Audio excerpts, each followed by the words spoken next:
everybody, welcome to another MCU episode of Games My Mom Found. I am Mike Albertin. You know, I was just playing with tape. You just watch me play with tape. That was it? Yeah. Okay. No, that's good. That's good. That's better than what I got, which is nothing. I should have tons. Go ahead, Michael. Fighting with one arm tied behind my back, Michael K. Hughes. And I'm Bill Tucker. I don't have a line. I completely forgot. So, although there's tons of Samuel L. Jackson lines, I should pick one. Yeah, there's a lot of good lines in this. Yeah, I'm saying. You could be a flirt and finish. Oh my God! It's gonna be one of those days. Nah, I'll just let it rest. I'll let everyone else can fill in my line for me. How's that sound? Everyone else listening, just fill that in on your. Everyone stop listening already. Don't worry. Jeez. Really? Oh, this movie had some great little quotes. So Sure does. And I guess one thing that makes you think about is in Winter Soldier, Nick Fury makes a comment where he says, "Last time I trusted someone, I lost an eye." Mm-hmm. And then they finally come back to that, and it's funny because there's nothing. It was a cat. Yeah, basically. Oh, man. Okay, so we are going to be talking. There will be spoilers for Captain Marvel. We are going to be covering the Captain Marvel film from 2019. Yeah. Okay, man. The salad days of 2019. Right before the great pandemic. When we weren't afraid to breathe. Yeah. Well, hey, people aren't very afraid anymore, so. No. Depending on what state you live in, too. So, yeah, we are. God, it feels like a long time ago, 2019. I can't believe this movie's only 2 years old and does not. It feels like it's older. Yeah, we're getting caught up. Getting at the end of this train. Yeah, only got two more after this: Endgame and Homecoming, right? Far from home. Far From Home, rather. So I get the two mixed up all the time. That's okay. And there, you'll see. So, Bill, was this your first time seeing Captain Marvel? No, I saw this in theaters. Yeah, and I liked it quite a bit then, and I like it quite a bit now. Although I would say my enthusiasm today or last night was maybe 10% less, but still falls in the quite a bit range. So we'll talk about it. But no, yeah, I remember again loving it. Oh, no, I said quite a bit, and yeah. So not to reiterate myself, but. It's I'm glad I saw it again for sure. There's lots of good things in this movie. There's a couple of little systemic issues that just run through it, and we'll probably get to all of those as we discuss. Oh, I'm sure we will. This is also, I didn't really think about it until, last night when I watched the movie. This is the first female-led superhero movie of Marvel at all in the MCU. Yeah. No? I mean, you had Elektra, but that don't really count. No, that's not part of this whole the MCU universe. And I didn't really think about that. I'm like, oh yeah. I mean, we'll get into it, but I like this movie. I still like the movie. I also really like Brie Larson. She is a great actress. Mm-hmm. Have you ever seen the movie Room, which is sad and depressing, so you shouldn't, but she does a great job in it. No, you definitely should. It's fantastic. It's a wonderful movie. Great movie, but I watched the movie and I just felt so sad afterward. I'm like, I don't need to watch this movie again. That's the whole point. It's sad and wonderful. Yeah, it's great. Yeah, she's phenomenal in that. And she was in one of the best movies ever made. The best movie ever made? My favorite movie. Scott Pilgrim versus the World. She was in Scott Pilgrim? I didn't know. Yeah. Okay. We'll be talking about that soon in a few months once we finish this. Spoilers. Right. By the time we hear this, we already mentioned it in the other show. Probably. So, and one thing also caught me, because I watched this on Disney Plus, like I'm assuming we all did. They changed I don't remember if they changed the opening, and this was the opening when the movie came out. The opening when it says Marvel is all Stan Lee cameos. And it just brought a big smile and made me sad. I think it was like this in theaters, because this was the first one that came out after he passed. Oh. Yeah, it was like this in theaters. I remember distinctly. And okay. It's just sad. Just man, it sucks. God, it's been 2 years. Mm-hmm. Yeah. God, it feels longer than that. We're watching something from 2019 and we're talking about it. It really hits how 2020 just felt like it was 5 years. Oh, yeah. Big time. It's only a year. It doesn't feel like. All right. So I thought that was cool that it started with the Stan Lee cameo. I really like that. And it showed the best scene from Guardians of the Galaxy 2 was in that little thing, too.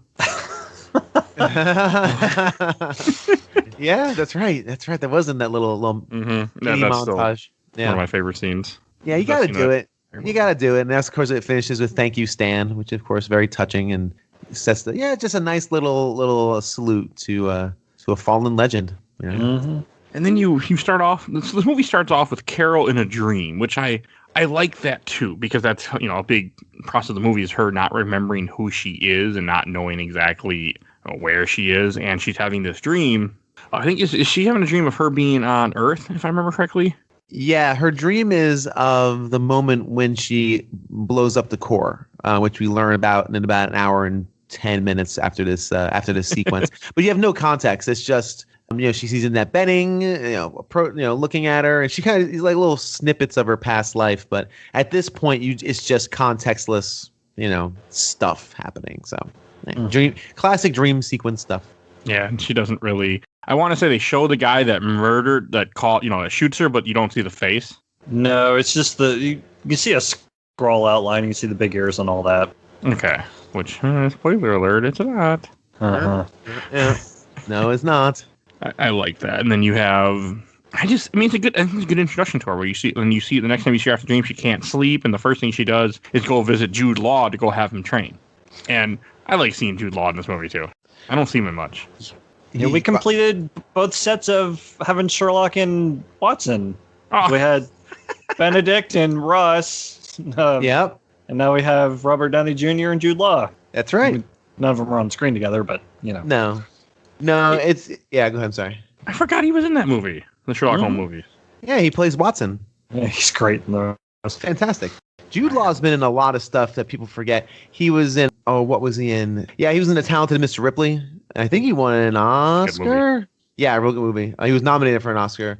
He was in AI. That's when I remember him most. Was in his role in AI. He was in Road to Perdition, which is a good movie. He's been in a lot of stuff. So he's had a long career. So he's always pops up in places, and he's a very good actor, I think. Huh. They're apparently making a third Sherlock Holmes movie. They've been trying to make that damn movie for like 8 years now, and my wife and I are very excited and anxiously awaiting them to make this third Sherlock Holmes movie because we really enjoyed the first two. It's pre-production, so whatever that means.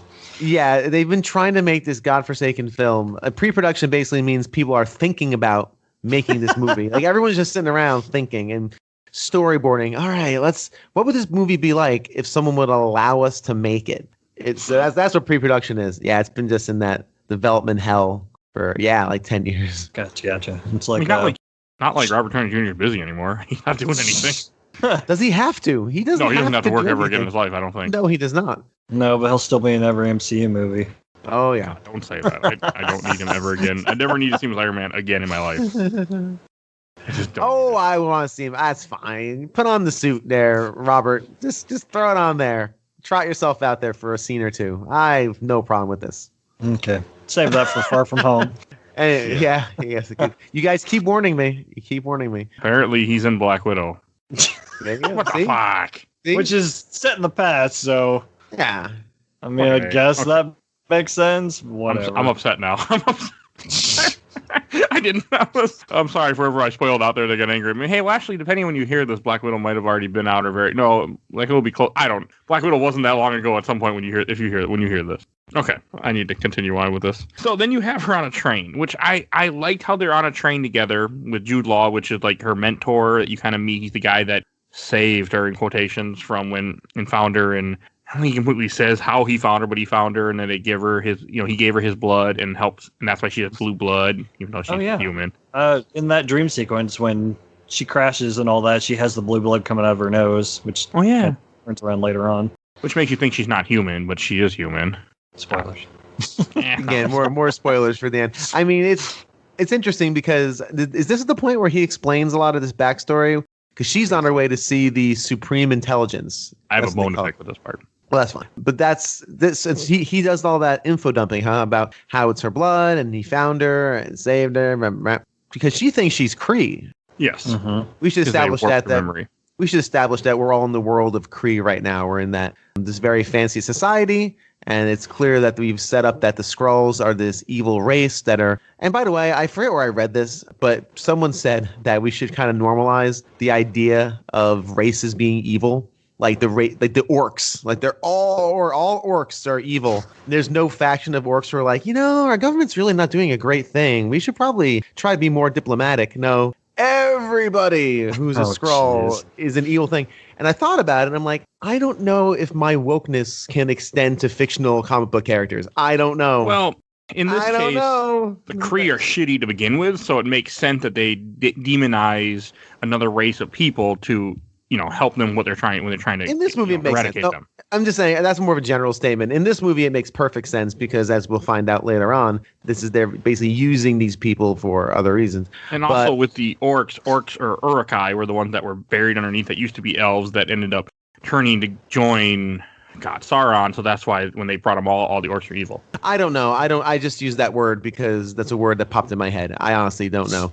So I've not seen Game of Thrones. Is that why they built the giant wall to keep all the other races out? No. I'm just making a blanket statement about a thing I read. It was interesting, and then I realized I can't be woke about fictional cartoon characters, and that was the end of my statement. That's fine.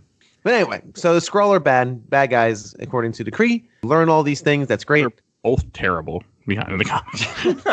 Well, that's the other side of it too. We'll get there, and actually, that's one of my questions for you guys when we get to that point. But yes, we do learn. So she does know that but she thinks she's Kree. Is that correct? Yeah, she thinks she's Kree. Right. She only remembers the last 6 years of her life. Everything else before that is a blur. And when she goes and sees the Supreme Intelligence, which this part I have a bone to pick with, because Supreme Intelligence has been in the comics before, and this is not my Supreme Intelligence from the comics or the cartoons or anything that I've seen before. I just put a picture in the chat. That's the Supreme Intelligence I wanted to see. This is an improvement. Oh, dear God. Yep. What? For those that don't know, Supreme Intelligence normally is a giant green blob of a head that has tentacles coming out of it for hair and just looks god awful. And that's what I wanted. What a piece of stupidity! Like who? No, I understand that one. So he came out in the 1967. The first appearance. Oh, okay. Co-authored by Cocaine. I see. Perfect. Probably like a Smash TV enemy. It does. Oh my gosh, that does look like a Smash TV. Just this giant head glorping towards you, cutting off your angles. That's what I wanted to see, but instead you get this woman that. Why? Because it's comic accurate. You want to see that? You should put Pearl. You should have put Pearl from Blade in there. Oh, dear God. How dare you remind me of that? I think I blocked that out. Well, don't worry. She's not in Blade 2 when we cover that one someday. Exactly. She's not there. She's fine. She's roasted for good. I won't be there that day. So, you do get to see her talking to her mentor instead, or not her mentor, but her words. Someone that the Supreme Intelligence takes over whoever it thinks that is your person you're the closest to within your life. Yeah, it's the person you admire most, I think. Yes, and she doesn't recognize who it is because she doesn't remember who this person is. I like the bit on the train where Veers is talking to Jude Law's character, and he's like, "Who do you see? Is it your mom? Your dad? Is it me?" Love Brie Larson's dry wit in this. It's on point. Yeah, yes. She's so good in this movie.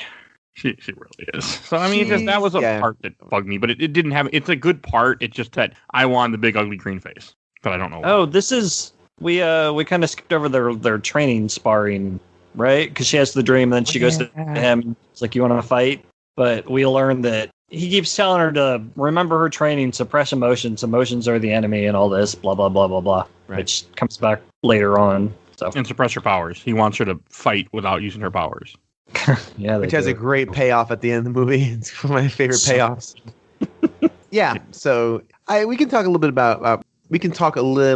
Sorry, I lost my train of thought here. We can talk a little bit about Brie Larson. You guys say that she's excellent. I think she's very good. I wouldn't say she's excellent. I think she's strong B+ to A-. I do find her a little dry. I do find her a little flat emotionally. I feel like she doesn't. If an actor's work in a film is like a sine wave, like up and down, hers is smooshed a bit. Like she's doing the work, but it's just a pretty smooshed sine wave there. She's been trained to suppress those emotions, so I think her delivery is supposed to be a bit flat. That's fair. My wife and I took it. We're also biased, me and Mike. Oh yeah, because she's super hot. Well, yeah, and she's in our favorite movie, so that also. That too. That's a very good point too. Oh yeah, not bad. Trust me, not bad at all. It's just I felt like it could be a little livelier, especially when she's interacting with Samuel Jackson. But that connection when we get to that point is phenomenal. Like, it's so great, and again, her humor is really dry and fun. Just a little flat, a little emotionless. When I could have used a little more, just a little more oomph. Like just. Give me a little more. Again, I'm talking. That's like between A+ and A-. We're still talking about a great performance. So, yeah, and a good movie. Yeah, yes. And then you have I do like the whole team that you get, because one thing that's amusing about this Kree team that she ends up going with, they get a mission to go go get somebody who's that's going to be captured by the Skrulls that has information. So they're sent to go get this guy. And you get this little special forces team. One of the guys from the team is Damon Hosu actor, who's also in Guardians of the Galaxy with Ronan. I know I butchered his name. Yeah. I always was under the assumption that he was a different character from Korath in this. Like, I thought he was just playing two different characters. And I looked it up on IMDb, and he's Korath. So same guy. It's just that after this happens, at some point, he just joins Ronan, and he's no longer really part of the Kree Empire. And he's because Ronan kind of goes on his own when you see him in Guardians of the Galaxy 1, where here he's still part of the Kree Empire. Yeah, so something happened in that time. Yeah, I had the exact same reaction. Actually, I stopped the movie to look it up real quick. When I was like, no, I think he's in one of those movies. So I'm like, I think it's Guardians. And sure enough, it was. So good one. That was nice to see him part of the good guys, quote unquote, as we think they are now. We will learn that is not the case. And isn't Minerva a character in Overwatch? No. Okay, I know it's a little Overwatch, but she reminds me of a sniper from Overwatch. Oh, Widowmaker? Yes, that's who. And I thought her name was Minerva for some reason. I'm like, did they just copy the same name? But that makes more sense. I never played Overwatch. That's good. It's multiplayer, so I can't touch it. Yeah, I always play versus bot, so. Oh, that'd be more fun. So, okay, that's what I was thinking. But I really like this team. I like how you have like the different, you have the good bros. Yeah, a nice a squad of good bros who are just going to go out, and this is all pretty good scene setting and character setting. Obviously, the good bros aren't very well developed, but they don't have to be. They're just fodder for later on in the movie. You have a little bit of back and forth and some engagement, a little some back and forth humor. We should talk about the humor in this movie. My wife said to my wife, and she agreed, this is how you do it. This is how you do the humor. The movie never stops for a joke because something's always happening. I thought about this because I was thinking about Thor Ragnarok. Thor Ragnarok stops the movie to make the joke, and then it starts the movie again. This one movie, there's always something occurring. They're on their way to something. They're driving someplace. They're in motion. These are just quips and things that happen in the course of natural movement and natural film stuff happening. It's very well integrated, and almost every joke lands for me in this one. It's very fluid and natural. Yeah, exactly. And so this one really was very fluid and natural. It's a great way of putting it. I like the jokes in this movie too. There weren't any really dumb jokes that hurt me. So. No slapstick. No, I'm definitely okay with that. I don't know.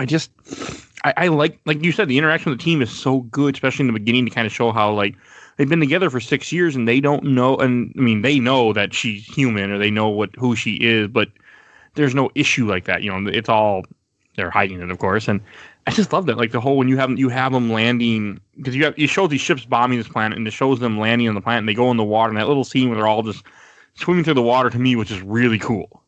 And the whole idea, they're this special forces team landing on this planet to go extract this guy. And I'm like, it really kind of shows you this is, a badass team of people. I really liked it. And it also really sets up the reveal later on that they're not good bros, they're bad bros. Yeah. And because it really is cementing them as like a cohesive team. So it's a good little bit of misdirection as well by the movie. It really doesn't show its hand until it obviously does.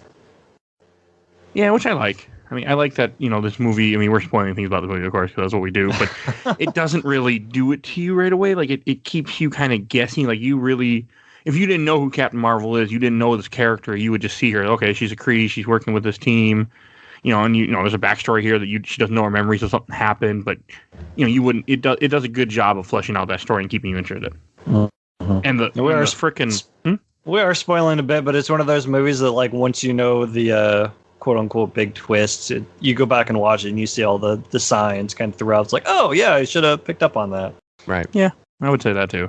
Indeed. This is only my second time watching this movie too. I've only seen it twice. Yeah, me too. We saw it in theaters and then I hadn't watched it again until this. That was the great year of 2020. We didn't, you're watching other Marvel movies for some reason. It's accurate. So, and then so the whole scene, like when they go to get the Skrull and she's going to go meet the guy, and then they have a part where the sniper's watching, and all of a sudden she sees one of her comrades comes over to her, and he's like, hey, don't shoot them. They're not Skrulls. I checked, and then she sees the same guy she's talking to down below. And I'm just, and then she just shoots the guy, and I'm just like, okay, that was cool. And all of a sudden, like once the gig is up, everybody start transforming into Skrulls and just start shooting, and you just have this awesome ambush on the bridge. And I was like, this is really cool. This is a good action scene. They start howling. It's just weird. Okay, it was weird, but yeah, it's fine. It kind of reminded me like a wolf pack, like these, like kind of like sending out the signal. It's fine. It was cool. Yeah, fine. I was a fan of this, and then like everything going on, you have them fighting, you have her getting captured because she goes to the guy that had the code that he shouldn't have, because I guess the Skrulls had a way to get in people's memories, so they were able to get his code to give her the wrong code, and then they give her the right code, and they're able to shock her and incapacitate her. Yeah, right. We should probably talk a little bit about the Skrull in case people for some reason don't know they're shapeshifters. They have to see someone, and then they can take on their appearance, and they can kind of recollect their recent memories. We find out the long-term memories are not something they can do, but the plot in the comic, Secret Invasion, was all about the Skrull, and basically you never knew who was a Skrull and who was actually, the actual hero. So, which I guess we're getting a Secret Invasion show on Disney Plus at some point. Interesting. Yeah, which is going to make the Skrulls a villain, I'm assuming, so this is going to be very interesting. So this is where I was going to ask you guys, is this why people don't like this movie? Because isn't the Skrull again supposed to be like this really evil, very powerful villain force or race within the comic books? And in this one, we learned that they're really not at all. They're, we learned that later on. Is this a bone of contention for people? Well, people don't like this movie for a lot of different reasons, which we won't other get than into. Other than being misogynistic assholes. Yes. Other than that. Yeah, my wife asked me the same thing, because, like, I've always known the Skrulls as enemies, and she's like, well, these guys are good. And I'm like, I think they're just like kind of this splinter unit broken off from the overall race. It's kind of like what you were saying about orcs, is not all orcs are necessarily bad. Sure. Yeah, I'm pretty sure that's what it is in this movie, because it's just this certain section of Skrulls. I think most of them, they're not. We haven't even gotten the Super Skrull yet, because we haven't had Fantastic Four, and that guy is not a good guy at all. So I think as like the government itself of Skrulls, the same the government of Kree, they're evil as hell. Super Skrull is awesome. Yeah. What is a Super Skrull? What is this Super now? Skrull has the powers of all four members of the Fantastic Four. He's just one guy. Are you? He's awesome. I was going to take your word for it, because Stretchy Rockman, who can disappear and turn on fire, seems just like ridiculously OP and a little silly. He was in Marvel vs. Capcom 3 because they didn't want to put all four characters in there, so they just put him in there with all four of their powers. That's really funny. Oh, yeah. That's stupid. It's all right. Wow. That is really dumb. That's Super Skrull, by the way. But yeah, I'm assuming we'll get him at some point. Look at this guy. Look at this Joker. All right. Anyway. Character. So, but yeah, you'll see more with the Skrulls eventually. This is just the introduction to them. But I want to say, same with the Kree. The Kree are mentioned throughout the MCU very, very little before this movie. Because they're in Agent of S.H.I.E.L.D. Coulson has Kree blood in him because after what happened to him in the Avengers movie, that's how they resurrect him. Spoiler alert for season 1. But the Kree are mentioned off and on. I think they're in Agent of S.H.I.E.L.D., but I think Agent of S.H.I.E.L.D. is no longer canon anymore per Disney. That makes sense. I think Disney decided to write that off because they weren't really involved with it as directly, and there's characters they probably want to reuse elsewhere, like Deathlock and stuff. So, oh, jeez, Deathlock's in that? He's in the first season. Wow. Yeah, I know. But I'm sure that's why they're doing that, because they have other plans for these characters, and they're like, we don't want them wrapped up in a TV show that we're not going to reference ever again. It wasn't Robbie Reyes, Ghost Rider in that? Yeah, he's in that too. There's they used a bunch of characters throughout Marvel and Agent S.H.I.E.L.D., and I'm sure they want them back. Yeah, probably. Because Agent S.H.I.E.L.D. wasn't really connected with the Marvel Universe the way I think they wanted it to be. Yeah, they definitely wanted it to be, especially around the time Winter Soldier was a thing. Yeah, so that's why I get the Mark canon. But so you have the Skrull. I like when the Skrulls capture Carol. This is, I think, a really good movie scene to me, at least when she's having the flashback. And at first it seems normal, and all of a sudden you hear somebody talking. So, oh no, rewind that, and she'll be talking to the person that she saw earlier from the Supreme Intelligence, and then the person she'll walk. She's like, okay, bye, see ya. And then the person she'll turn around, she'll be there again. They'll restart the same conversation because they're trying to zoom in on something. And I was just like, this is because you can tell at first that Carol doesn't really know what's happening. Like, she doesn't realize this memory is not accurate at first. And then she starts going like, wait a second, something's not right here. And I really love how you see her as a child. This is also kind of like you see her childhood where you realize she's human, not Kree, because you see where things she's been doing. Yeah, all these moments of her failing that have been fed into her mind over and over. Well, that's later on. No, I mean it's here too, but it's here too. Okay. Oh yeah, she falls off the rope swing, the roping thing for the Air Force she was in. So these are all moments of her life that's been repressed, and they're kind of digging around in her noggin. I love this because not only is it really effective in telling her backstory in a very quick, efficient way, which is really cool, and providing that mystery too. We're like, why does she have all these? She's clearly on Earth. She sung at karaoke and got into fights, and has a best friend, and okay, where is all this happening? It also shows the Skrull is having personality because they're kind of like jabbing at each other a little bit, like no, go back, and they're kind of not jokey, but they're a little bit quippy, and that's just a very nice personality trait, isn't it? Because usually in the Marvel movies, I'm thinking back, usually the Marvel movies, the villains are just, rawr, rawr, except for Ultron. Ultron had a personality. Other than Ultron, they're just kind of like stammering monsters. Rawr, destroy. And to see these guys who you think are the villains at this point have that personality is really cool and unique and interesting. The one villain that shouldn't have any kind of personality has the most. I know, exactly right. The sentient AI that shouldn't have personality, yeah. The heartless killing robot. It's on me. Honestly, I really enjoyed that whole sequence, and then she breaks out. Right. Oh, this is good freaking scene where she wakes up, but she's hiding. She's waking up and she's heating up the things that have her chained up so she can break them free. Oh. Mm-hmm. Yep. I love watching her run around and try to kick their ass, and she's kicking their ass and running around with things still attached in her hands where she can't shoot. And there's one point when I'm watching the scene and Tiff looks at me and she's like, she reminds me of a certain because she thought they were weapons. I'm like, it looks like Mega Man. Yeah. It looks like she has a Buster arm on. Yeah, she's got two of them on, which is pretty interesting because she. Oh, go ahead, Michael. I was just saying, like when she's still strapped up and they're kind of having problems with her memory reading, and the guy like pokes her head, he's like, "Oh, that did something. Do that again." He's poking her on the forehead. Good, so funny little, like messing with rabbit ears on an old TV. He's like, move it to the left a little bit. Like he's smacking the TV just to make it work to get the lines. Like, come on, let's go. Cathode tubes or whatever how you call those things.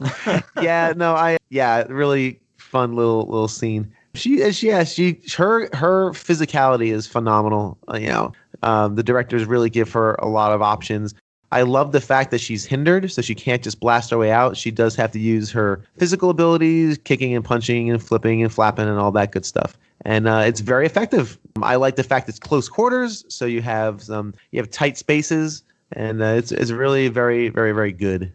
Those things look like they'd hurt too, especially with her like added strength. The way she's swinging those metal gauntlets around. You wouldn't be okay after you hit the face flying, right? You'd be done. Yeah, no, they are either incapacitated for life or no longer with us. They are not okay. It's very effective. It's great. She finally, I think she finally heats up her hands and knocks off the. Yeah, she gets rid of the Mega Buster. Yeah, the Mega Buster goes away. Dr. Light goes, all that time. And then. Find those energy emissions, we'll find Dr. Wiley. and then I like the whole when she's trying to escape on the little ship and the guy shoots it before then she shoots him and then closes it and leaves. This is when the movie I think gets really good when they finally get to Earth when she crashes. I think we're about half an hour into the film before we get to this point. Yeah. And they crash into a blockbuster. I did want to say the pacing up until this point is really weird. Everything feels really rushed, and maybe you're not supposed to quite know what's going on because it's kind of an overall theme of the movie, but I always thought it was strange getting up to this point. It reminds me of the beginning of Batman Begins, where they're trying to give his origin story and they're just rushing to get to the actual movie. Yeah, or Strange. They're doing the same thing in Doctor Strange. Where they're kind of flying through it. Origin movies are hard. You have to do a lot of things in them. Of course, as we mentioned, and they do a lot of these tricks, right? Like the memories and such. They can do that very quickly. But you got to develop this character into somebody you care about and do a thing, like save a day or do again something like that. So yeah, It's good and effective, but I can see where you're saying, Michael, where we're chugging along. We got to get ourselves to Blockbuster. Our tape is late, so let's go. That was such a. I just love seeing her crash into a Blockbuster, and then she's walking through the films, and you just see all the VHS tapes, and there's just movies from the 90s, and you see Hook, and she picks up the right stuff, and I'm just like, ah. Did everybody else pause and try to make out as many cases as they could? No. I didn't pause, no, but I was definitely scanning furiously. And then she shoots the True Lies poster. Shoots Arnold. I know. I'm wondering if that's a reference to something. I'm sure it is, but I didn't get it. That's for Batman and Robin. Yeah, that's what you get for being Mr. Freeze. I don't think so. Maybe they couldn't. But it is funny though. Mm-hmm. Yep. So she goes to Blockbuster, like we said. She talks to that security guy because she needs some communication equipment. That's a funny little beat as well. Well, here, I remember seeing. Sorry, I want to talk about this guy real quick. Okay, I have something to say. I remember seeing this the first time where she's like, "Where can I get some communication equipment?" I knew immediately there was going to be Radio Shack. It's like 90s, yeah, it's got to be a Radio Shack. Yep. Sure enough. And apparently, according to BuzzFeed, so this is just what they said. They say Carol obliterating the cutout could also be a nod to True Lies star Elijah Dushku, who spoke out against the film's stunt coordinator and revealed he sexually assaulted her while on set. Oh, jeez. Wow. Yeah, okay. I don't think. I mean, that could have been what they're going for. Like, but that's a really like I never heard of that before. So I can. Yeah. I don't think so. I think it's just there, but maybe. Sounds like projecting. If BuzzFeed says it, then we know it's probably. I know that's why. So that's why I said who said it before I said the word. Yeah. You cited your source. But it was Eliza Dushku, so I had to mention because she's great. Oh, she's awesome. So you were saying, the Radio Shack thing was funny to see, right? It's like because you're right, it was Radio Shack with everything back then.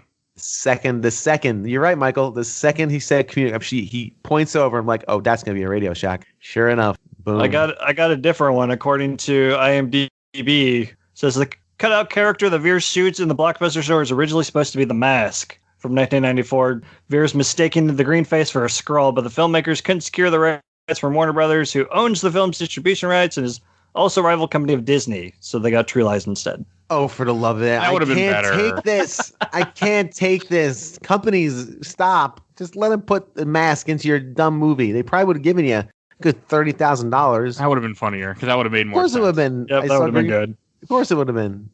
Okay. Yeah. I'm not surprised. Warner is kind of like, hey, the greatest villain in the entire DC universe is Warner Brothers. That they just thought. They really are right now. Yeah. It's not Darkseid. It's Warner. I was going to say that too. It's not Darkseid. Stop using Darkseid and everything. All right, what are you referencing? I don't know. Just every big DC thing, when they go against the mega level threat or whatever, it's always Darkseid. Like, you have other villains. Gotcha. Everything's Darkseid. That's right. Because he's cool. famous. Yeah, that. So at this point, they escape. The Skrulls land on the beach. They take on the personas and the faces of some surfers. Funny little moment. This one's taken. Very good. Yeah, real fun. And then, if I was really thinking about our opening lines, I would have said I was Bill Tucker, just to, that would have been good. Yeah, opportunity missed. All right, Mike, go back and edit that in. All right, yeah, let's just redo our intro. Mike, you can just cut that out and put that in there. Anyway, sorry, I stepped on you. Continue. Was I talking? I think Bill was talking. Okay. Oh, me? I just. Yeah, the Skrulls land on the beach. Skrulls land on the beach. Carol calls her ship. We get the great Game Boy sound effect, which always makes me smile. Sure does. Fantastic. Made me laugh. Made me laugh. She's setting up the pager thing? Yeah, she sent her communicator. Yeah, her pager communicator. That was funny. And I think she gets to see him, right? And not just talk to him. Yeah, she does a little hologram thing. Yeah. Where he can see her and stuff. And she's got some kind of like wrist computer. Yeah, that was cool because she hooks it up to her own suit using the stuff from Radio Shack, and there's a Game Boy or something she took apart, and it's good. Pretty awesome. She, she talks to Jude Law, and kind of standard military stuff. Where are you? Stay in your position. We're 22 hours out. And she's like, no, there's Skrull here on this rando ancient planet. Like, I'm not gonna do that. What do you think I am? Who do you think I am? And of course, he's now nervous, and we know why. But at this point, we think because he cares about her. But at this point, also, you're starting to think, oh, Jude Law, I don't know about you. Oh, still on the good bros, but let's put you on. Just gonna keep my eye on you, sir. So all we know about the Skrulls' motivation at this point is they're looking for something somewhere around Earth. And that's why they're rooting through her memories to find this thing that they think that she knows where it's at. Indeed.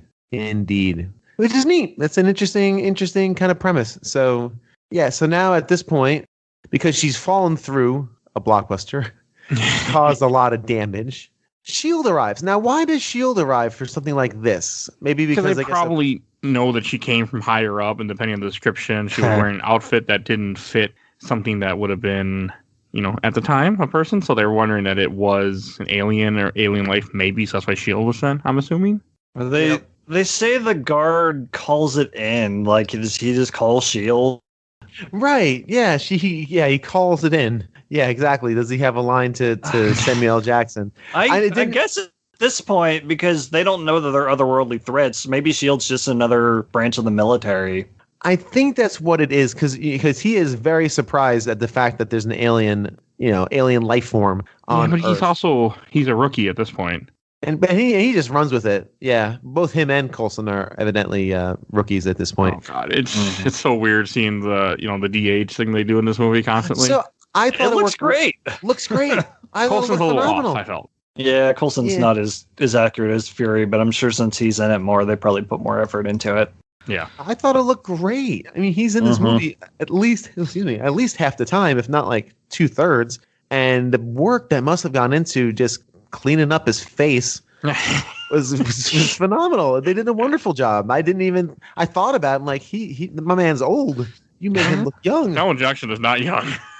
No, he is not. But they did a wonderful job of, like you said, Michael, of de-aging him. I like to think that the editors went in and they're like, "Oh shit, what's his other eye look like?" Because we never seen it up to this point. Good and point. He's 72 right now. Yeah, that's wild. It is wild. Good for him. I like his line of, "Hey, let me give you the 411 on the late night drop off."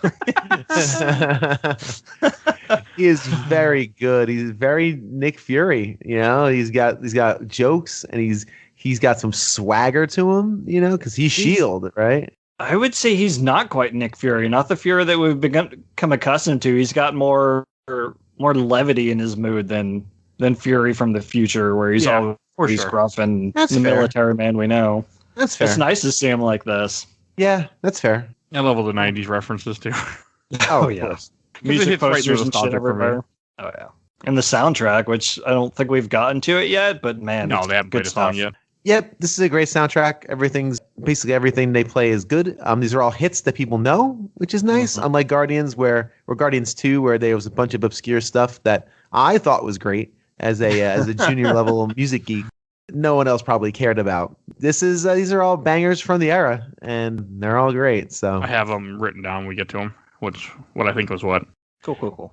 Yep, we got a few of them written down there in the old notes. But before we get to some really good music, we have the big chase and fight. Because as they're chatting, a Skrull comes by dressed as a surfer, and yeah, she's saying that there are shape-shifting aliens on the planet, and he's just like, "Okay, crazy lady, whatever." And then guy takes a pot shot at him, like, "Oh shit!" And he starts to believe her.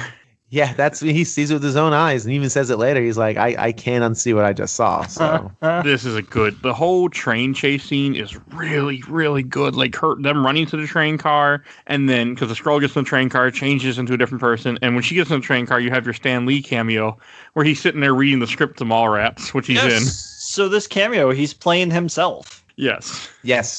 He's awesome. Playing himself. Yeah, he's playing himself. It's a really cool thing. Evidently, there was Kevin Smith. Had to give him the approval to do this. He was in Mallrats, which was one of the first cameo things he's ever done. And evidently, him and Kevin Smith have become really good friends, or were really good friends over the years. So since that was his last, appearance, they let him read. They let him read the script of Mallrats.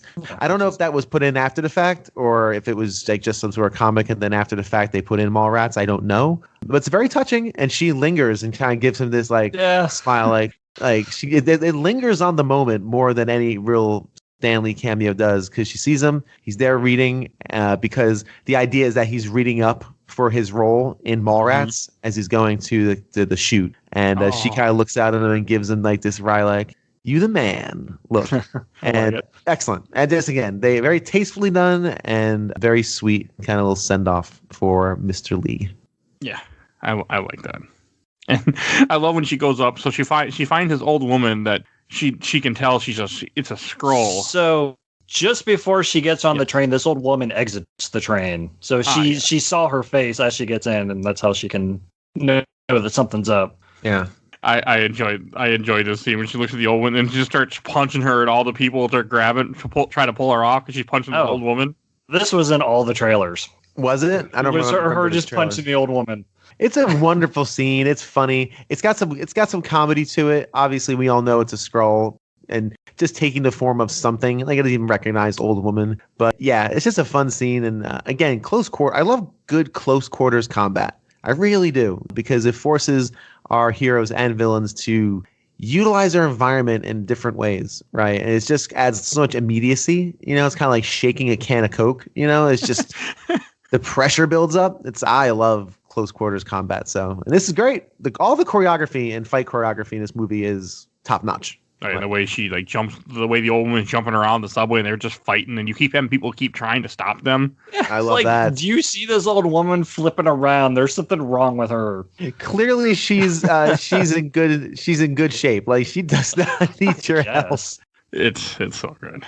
And then you find, and then everything the train, and then you have Fury and Coulson are driving in a car, chasing the train car while this whole thing is happening. And I love this part where on the radio, Coulson's like, "Hey, where'd everybody go? I'm still at the station." He looks over and there's a Coulson sitting next to him, but it ain't Coulson, and that was great too. I felt so bad for Coulson. He sounds so sad. He's like, "Hey, where'd everyone go?" Yeah, I know.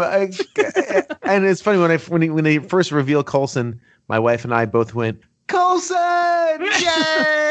And we clapped. I think we both actually clapped. Like, he hasn't been in a movie since Avengers, because he dies in Avengers. Uh-huh. He's so good. I was like, oh man, that's rad. So we were very happy with Coulson's appearance, even though he does only one thing that really makes a difference, which is a big thing. Yeah.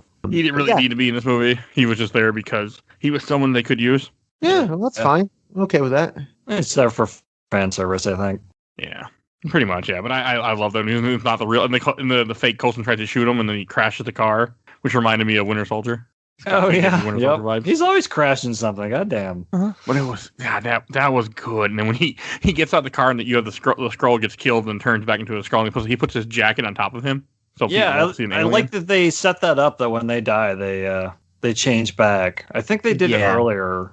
Yes, which makes sense. It's also in the comics. That's how Secret Invasion happens. Is if I remember correctly, I think Spider-Woman gets killed, and they go, "Wait a second, why is Spider-Woman green?" And that's how you find out that the Skrulls were heroes. I gotta read that sometime. Me too. But if you ever want to read it, I know how to help you with that. Yeah, we can do it when the show comes out. And this is another part that maybe. So after Carol gets done with the train chase, and you have all that scene, I think she loses the Skrull, if I remember correctly. You have her in some library or some store, and she's doing an old web search. And I just started laughing. She's in what they call an internet cafe. Yes. Remember Holy those crap, things. this scene. I don't. That's beyond my... I'm born in 87, so I mean, I was around, but I wasn't conscious enough to pay attention to certain things. I don't remember internet cafes. Yeah, my hometown wasn't big enough to have one, but... Oh, I remember them. I never visited an internet cafe. I had the internet at home. I was a relatively early adopter. I had AOL 3.0, what? But I had 4.0. Yeah, I had 3. And yeah, I remember AOL before buddy lists. And this is cute though.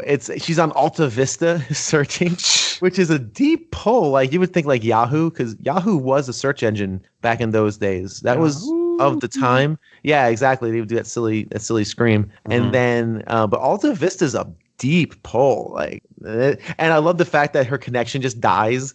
Like it just completely network disconnect, but it's like a random Windows 95 error. So good, so fun. She's searching for Pegasus, which was one of the things she saw on that scroll. When the Skrulls are probing around in her head. So one of her recent searches is like who rides a Pegasus or something like that. It's pretty funny. Oh, it's pretty good. They're trying to find the Pegasus project from the doctor that worked, Dr. Lawson, who was the person she was seeing with Supreme Intelligence. So that's what the whole, like, what the Skrulls are up to. You just don't know why. Yeah. And I think this is when she's near a bar, she's somewhere like outside a bar reading a paper, and this is when you have the stupid biker, which, because Mike had mentioned this beforehand a little bit about this movie, how it has some controversy because of idiots. And then I saw this part, the biker's like, you should smile to her, and then he goes to the bar, and I'm like, I see why people got offended by this movie, because they're assholes. Wait, why would anybody be offended by this? Because of people that do that. One of the controversy that spread around this movie, that it was a very feminist movie and very like pro, and it stuff like it was trying to push their feminist agenda on people. Is what people were saying about the movie before it came out. The quick version is Brie Larson said that she wished the reviewers were more diverse. She doesn't care what 40-year-old white men think about things. Fair. So people like put her on a pedestal as this feminist lord, and I mean, this movie to me it's just a good movie. It's not like it's some movie that's really like, not like something where Black Panther was really trying to put something out there, and it does it very well. This movie to me didn't really feel like that way. It's just a really good movie with good actors and good actresses. Yeah, I never saw it as I do remember this movie being, I want to say capital I important, but lowercase I important, because of the fact that she's the first woman that's starring role featured in a Marvel movie, which is good and important, and an MCU movie. Our movie had Elektra. Oh, I'm sorry. Yeah, MCU movie. And yeah, this part just read to me as like making fun of misogynistic assholes who. Yeah. That's all it read to me, and I was like, good. That's fun. Excellent. Please shame these people. He gets his bike stolen right after he makes a dumb comment to her. And no one goes after her. No, I don't. There's no scene of, oh no, there is a mention. I think Samuel Jackson mentions that there was a motorcycle theft. Let's track that down. And that's why he finds her in the next scene. But that was so. I just like how he says that to her, and he goes in the bar. She just looks at his bike, and then she just takes his bike and leaves. And closes off the mannequin. Yeah. She's got a 9-inch nail shirt on. Nice. Love that. Because she's still wearing the Kree suit until this point. Yeah, because the biker calls her a scuba diver. It's like, nice scuba suit. But she's not at the bar yet, because the bar is when she has she just outside a bar. Yeah. I think it's next door to the internet cafe. Okay. She walks out with a map. That's correct. You're right. Okay, that makes sense. And then this is when it jumps to Nick Fury and Nick Fury's boss, in quotations, where they're doing the autopsy and looking at the Skrull.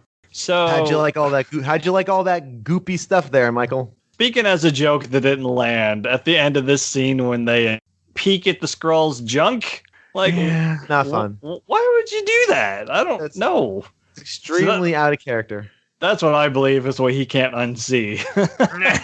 Yeah, that didn't really make a lot of sense. And that was a part that could have been cut out of the movie. I felt it wasn't necessary. Yeah, I mean, I'm sure someone got a laugh out of it, but I was just like, no, I don't need to see that. But it was just there. And this is when she arrives at the bar, and I really like the bar scene because it had a reference that I got a kick out of. When she's in the bar and she ends up she starts having flashbacks.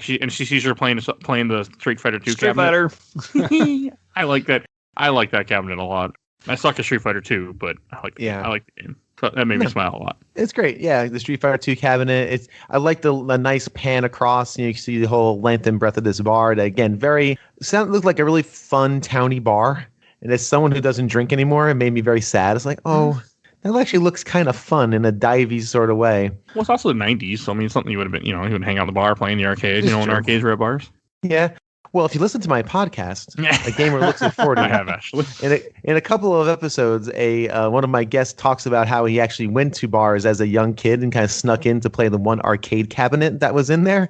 They would kind of like just sneak in. There's like, just not sneak, but just walk in, very nervously. All these big towny dudes are hanging out, drinking beer, and they would sneak games of some sort of, beat 'em up title that was in the bar. So anyway, but yeah, it's. I really enjoy that, and it's just a neat scene. Then she meets up with Mr. Fury, right? This is the point where we have that conversation. Oh, yes.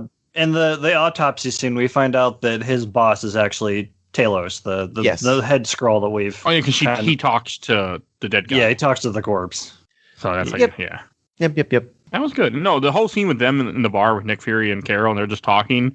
That is funny. She's like, well, Skrull can copy them. They can't copy something deep. So you need to tell me something that, you wouldn't know. And that's when he talks about, I can't eat a sandwich that's cut diagonal. And he's like, you didn't even know it, did you? She's like, nope, but it was cute. You can't eat toast if it's cut diagonally. Like, what's And wrong with apparently you? That's in the the Age of- only way to cut toast. In Age of Ultron, it's a rectangle. Oh, huh, that's funny. So that's what that joke. It was a callback to. For some reason, it was diagonal in that. I don't know if that was something that they thought of, or it just happened to be what was there that they used for the movie, and then they went, "We're gonna go with that joke." So yeah, I really that was good. I love seeing them play off each other. So my question with the scene was, she's asking him all these questions to figure out if he's a Skrull or not, and like, how would she know what the answers are? Just the fact that he can so quickly pull them out of his brain, I guess, because the Skrull would have to think about it or won't have access to the long term, whatever. Yeah, probably. I mean, maybe it would. Yeah. I was wondering the same thing too, because she doesn't know anything about him. Maybe she's just testing to see how he reacts, and then see if he can tell if he's lying or not. That's kind of how I took it. She was just kind of gauging how he would react to the questions, how quickly he responds, if he had to like really give it, really think about it. You're right. There is no way for her to really identify Mr. Fury because, like you said, she don't know. I guess we see the opposite of how that conversation could have gone later on in the movie when Jude Law's character's questioning someone else. Exactly. Gotcha. Okay. Moving on. And is this is when she starts to believe, or he starts to believe her, at least all the Skrulls, and I think this is when he talks about what Pegasus was. He kind of decides to show her. He kind of like, let me show you, and that's why they head to the base. There's an Easter egg I want to mention that I did not remember this, but apparently in Iron Man 2, there's a line where Tony says, "I need some things out of storage. Give me everything from Project Pegasus, Exodus, and Goliath." I don't remember that. I don't either, but that's what the BuzzFeed tells me. Well, we know how accurate BuzzFeed's been thus far this podcast, so I mean, I don't know. Okay. I mean, I could rewatch the movie and find out, but I don't want to. Which movie was it? Iron Man 2. I don't remember that from 2. It's when they tell him to go get stuff to like find when he's trying to find the element that he needs to save himself. Yeah, when Coulson's there and he's, I don't know. I'm gonna, I might go look it up. I'll trust it. I'll trust it for the sake of argument, but we'll put an asterisk behind it. We don't trust BuzzFeed. No. So so basically, they're driving the car. They decide, let's go to the base. This is where we get a little TLC, Chasing Waterfalls. Am I right? Yep. That's awesome. And it fits the part too. Don't go chasing waterfalls. Good song too, by the way. So, yay, we got a Mike singing moment. Oh, you get that a lot. Listen to Infamous. I know. I did listen to this. Yeah. So the protagonist in Far Cry 3 is Jason something or other, and somehow my wife and I got to calling him Jason Waterfalls. So every time we hear this song, it's just Jason Waterfalls now. It's a good song. My wife is a big fan of them. We actually have their Funko Pops on the shelf not that far from me. They have Funko Pops recently, and that band disbanded because one person died. So. But that's neither here nor there. So I enjoyed that. I enjoyed that they pulled, and they actually had good, like as Bill said earlier, they had good songs from the 90s. Because you can always pick bad songs from the 90s or bad songs from the 80s. You can do that real well, apparently. Very well. Don't start singing. So I was about to start singing. So we go to the secret base. They're in the waiting room. That's clearly not a waiting room. I like that. That familiar with the term welcome wagon. This ain't it. This is not it. Yeah, this is when he first gets introduced. He pulls out his two-way pager. Yeah. Does he say something about futuristic or top of the line or something like that? I think. I don't know. He says something. I just laughed. Yeah. He said this is a state-of-the-art communication technology. Two-way pager where he can page people back and forth. Yeah, it's a pretty neat little thing. Send help, and then he MacGyvers as you have it. Yeah. He says he's detained with the target, so we know that his motive of helping her isn't as altruistic as we're meant to believe. You're right. And listen, I don't blame them. She's interesting. I'm sure they want to give her all look-see to see what is this alien about? Maybe not an autopsy, but boy. It fits the character. We meet our orange kitty friend. What was the kitty's name? Goose. Which again is a reference to Top Gun. I felt. You're a big cat guy, aren't you, Michael? Oh yeah. Yeah, you must have been charmed. And so apparently, Nick Fury is too. Oh yeah, he is. He's all about this cat. But again, if it were me and you, we'd be the same way. I'm sure. Oh yeah, with this cat. Well, she is the cutest little orange kitty you've ever seen. I'm more of a dog person. I am not immune to the charms of a cuddly cat. Goose is adorable. Yeah. It's just funny because all I can think of it's a freaking Top Gun reference. Oh yeah, because they're on planes and it's Goose from the movie. Didn't Goose die in that movie? I don't remember. I've seen Top Gun. There also is a reference of them getting chased by MiGs at one point in this movie too. Oh, please don't tell me that's a Silence of the Lambs reference. No, it's a Top Gun reference again, where because MiGs is what shoots down the ship, and there's something where she makes a comment. No MiG chasing us. Okay, I don't know. All I know about is multiple MiGs in Silence of the Lambs, who has a very famous scene that I won't discuss here. Oh God, yeah. This is a family show, you see. Sure, we are covering that movie one day with except for that Sin City episode. Oh yeah, well yeah. Because that is one of the best filmmaking movies. That movie is something else. But yeah, we'll get there some other day. Okay, so yeah, and this is when they go to the records room because they escape. They do the MacGyver thing with the tape. I love that scene with the tape. He's like, he pulls off the fingerprint with the tape, and then and when they get to the record room, she just shoots through the door. He's like, "You watched me with tape. You could have done it the whole time." I want to steal your thunder. I love these scenes with them. Yeah, so they're it's almost like a buddy cop. Yeah, definitely. Right? It's got like a definitely buddy cop vibe, which I love. It's just a fun adventure kind of going. A fun adventure going on. No, it works well. And like when they get to in the whole records room when they're looking, this is when she finds out that she kind of starts finding out who she was because she finds pictures of herself at the scene. I like that from the Pegasus, the whole event. Yep. That she was part of it. She finds out that she's from Earth. She's not Kree. Right. This is when she has the big reveal. Yeah. She sees Lawson in the picture too. Oh yeah. I don't know. Does she see herself yet, or she sees herself later? I think maybe I'm confusing. It's after Fury walks away. Okay. Yeah, because she shows him in the car, and this is when you have Carol on the phone talking to Jude Law again. Everywhere she goes, she destroys the telephone. It's okay, the payphone. They were everywhere in the 90s, if I remember correctly. Apparently, even inside government facilities. I can believe that, though. I can believe that. I mean, they really were everywhere at that time. Making them pay for their own phone calls. Hey, come on now. I mean, look. It.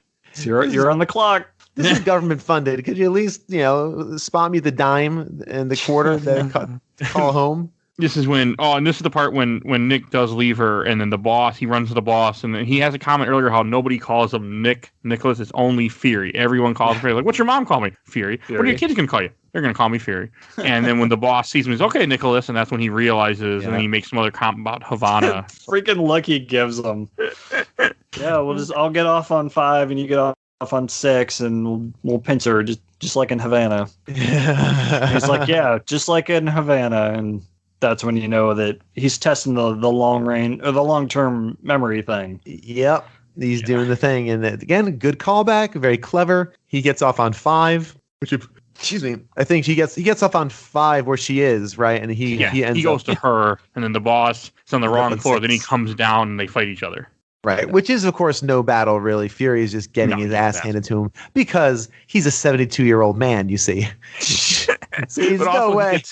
I think earlier in the car accident he hurts his eye and they make comment about it. You're gonna be all right with your eye? Like, yeah, he'll be fine because they're foreshadowing what's gonna happen, plus the joke that he has no eye in the later movies, which I didn't mention. And this is when they end up. I think Captain Marvel. Carol shows up and she rescues him from the boss, and they go through the ceiling. And this is when they're in the stairwell, and Coulson comes down and sees them, and Coulson's like, nope, they're not here. They must have went up. And this is when he follows his gut and doesn't turn them in. Mm-hmm. It's like, it's Coulson. He's new. He must not hate me yet. That's a great line. I like that. Then they steal a plane, which actually ends up taking a lot more reference or a lot more importance in the movie than I thought it would. They steal some plane from the place. My question is how they got it out of there, because there would have been something in there to stop that from happening. But okay, I'll take it. No, yeah, it was just a hole. I mean, it is more believable than you taking a plane from 1940 Smithsonian Museum that was already fueled up and ready to go, and you just flew out of it in 1984. But so I'll believe this more. Yeah, I think someone got that reference. More plausible. Is that Indiana Jones? No, Wonder Woman 1984. Oh, I haven't seen that. Yeah, okay. So then we have Jude Law, right, talking to Ronan. Yes, this is. Yeah, I like the inclusion of Ronan in this, even though he doesn't really need to be in this movie, but he is referenced earlier when they talk about the accusers, and it's cool to kind of have that throwback of Ronan being around at this time and involved in what's happening. And is it the same actor? I think it is. Is it? Okay. He definitely looks different, but I think it's just one of those things where they're trying to make him look younger. Yeah, probably. That's probably less lines in his face. Yeah. This is when I kind of went, oh, that's right. Ronan's a Kree too. They're all the same. This must be like their military, like super society secret accuser thing. I don't really know the relationship between like Ronan the Accuser and like his whole army of bad bros, and like what Jude Law is a part of, because he's part of like Space Force. At this time, Ronan is still part of the Kree Empire. In Guardians of the Galaxy, he has been kind of shooped away from the Empire because of things that they did. Which is why he serves Thanos. Okay. Yeah. So, but at this time, he was still part of. He hasn't been exiled. I think, because I want to say in Guardians they make a comment how he was exiled from the Empire because he was a little too reckless in what he wanted and things, and I think he probably killed Kree too. Gotcha. Or something of that nature, because he's a badass in that movie. Yeah, I mean, and I just want to very quickly go back. They're part of Space Force, is that right? The what's his face, Jude Law and Captain Marvel, like they're part of a thing called Space Force. I almost feel like they want, because she identifies that she's Space Force to the security guard as if he would know what that is. Am I right in that? Maybe they see themselves like they're the Green Lanterns of the Marvel universe. I don't know. It's nothing that stuck with me from my limited knowledge of the Kree and stuff. Okay, because it is the same actor. By the way, it just made me laugh because Space Force reminds me of some other nonsensical thing that was supposed to be a thing. That, again, if you think that's a good idea, I mean, you can keep listening to this podcast. That's fine. Don't listen to mine. You can skip mine because I don't need to. I know, just Space Force. We made so many comments in this show. I'm sure there's a reason we don't have any downloads in North Dakota and South Dakota and Montana. We had before. We don't anymore. So. Oh, sorry. It's called Star Force. That's it. Star Force. Oh, okay. It still made me laugh. Space Force was that show that got greenlit with like The Office with Carell. Yes. No. Micro? It's Steve Carell. Steve Carell. Jeez. Okay. Wow. Saturday morning. All right. Very good. Let's continue on. So. This is when they go to Louisiana. Yes. And it was right before we were watching this movie that I saw a funny thing that somebody posted, the stupid like TikTok video where it had a guy and it said a creature comes in your house, and only in Louisiana when the guy points to get it, put it in the jar and cook it. And said only in Louisiana they want to cook everything. I don't know. That's just what I thought of before this.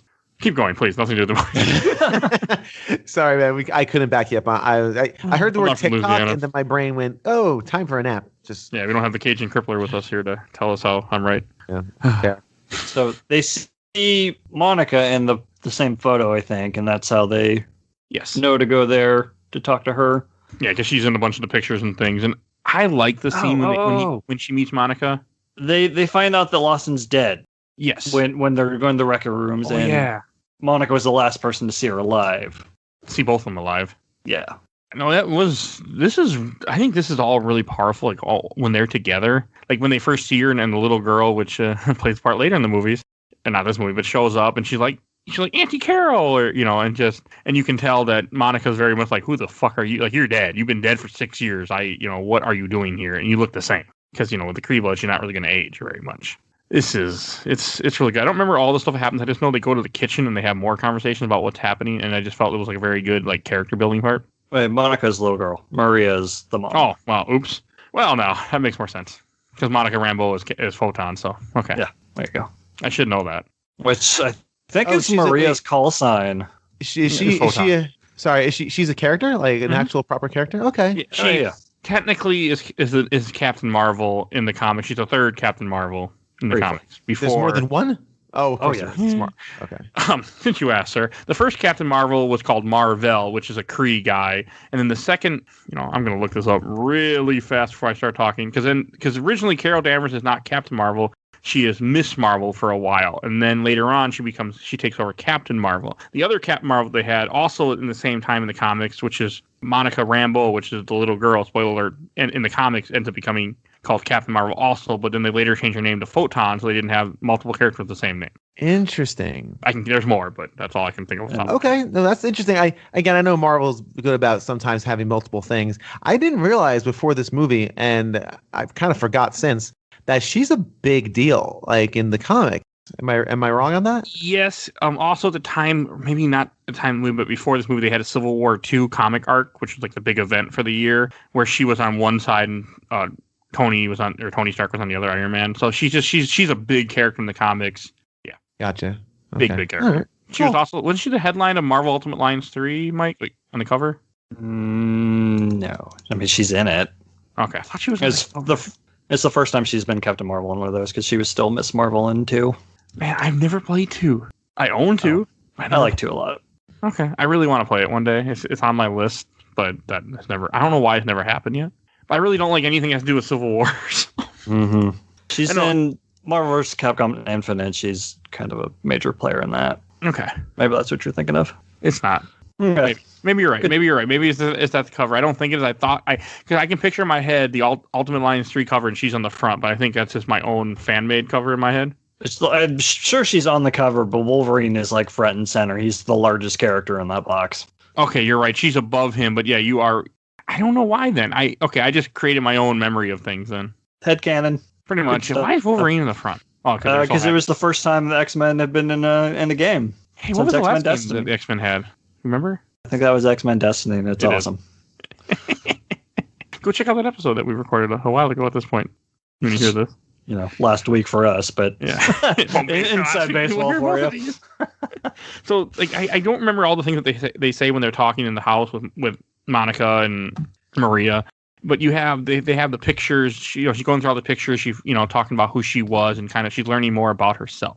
And it's during this point. Before that, she's talking to Maria, trying to figure out what happened on that day that she went missing. And Maria's like, "Well, you wanted to race to get there, and you took a shortcut."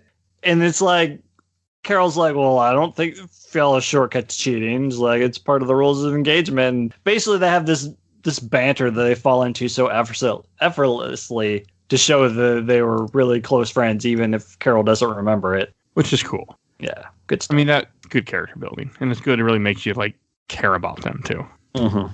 I thought it was a very good scene, and it's right after. And this is another. I think. Oh, I didn't realize this is, I guess, an Easter egg. When the Skrull first walks into the house, he's drinking something, which is supposed to be a reference to when Samuel Jackson in Pulp Fiction goes into the place and he's drinking something just like that. I saw something about this too, and I think the cup is like an exact double of one from Reservoir Dogs, so it's kind of like a multi-reference. Okay. Reservoir Dogs, it's an okay movie. I've never seen it. I haven't seen Pulp Fiction all the way through. Don't ever watch Pulp Fiction all the way through. You will not like it. I know your taste in movies now. Yeah, I kind of figured that. You will not be okay with that movie. I see the memes. It's enough. The memes are great. That's all you need. You don't need that movie. It's a good movie, but it's not your kind of movie. Oh yeah, for sure. It's very, very violent for no reason. Yeah. What the hell is that movie? Kingsman. Oh yes, that's a good movie though. Hey. I only saw it once. I don't remember very well. So, but God, when the Skrull comes in the house and they look out the window, and I think he makes a comment where they look out the window, and then you see Monica or Maria standing with Monica outside, and you're like, wait a second, and she's also standing right there. Yeah, so Maria. Yes. Not real happy with that situation. No, it was good because again, he had to do something so they wouldn't just kill him. Because otherwise, they wouldn't have listened to him. They would have just killed him. So I understood that. Do you want to just wait for Bill at this point? I feel like we're going to get too far ahead. I just returned. There he is. I just returned, but there's a child in my lap getting fed. So hopefully my wife gets home sooner than later. I didn't want to get too far ahead without you. That's fine. I got the notes in front of me. I would have picked up. So where are we at? You're making me have to edit now. So Taylor is in the house. And this is also when you see the cat. When the Skrull sees the cat that's been around. And I love this. And all of a sudden he's like, oh, God, that's not a cat. And he's scared of it. It's like, why would you let that thing in here? He's like, get that thing away from me. No, this is good. And I like him. I like him in the house because this again, personality. I love how he walks and he's like, look, before you start waving your jazz hands, listen to me. I do think this is a little bit of a weird turn because he has been kind of Mr. Evil, classic Marvel evil for a while here. But now you kind of understand why. I get the feeling it's like, yes, I understand what you're trying to do and who you're trying to save, but you're going about it the wrong way. This is what you should have done, 35, 40 minutes ago. Like, try to connect, but maybe he realized that they would never listen because they are the evil race and they're the good guy race, so to speak. Plus it's being brainwashed. Like, if you're taught a certain thing all your life that these guys are evil, the other guy's not going to convince you otherwise. Yeah, very true. Very true.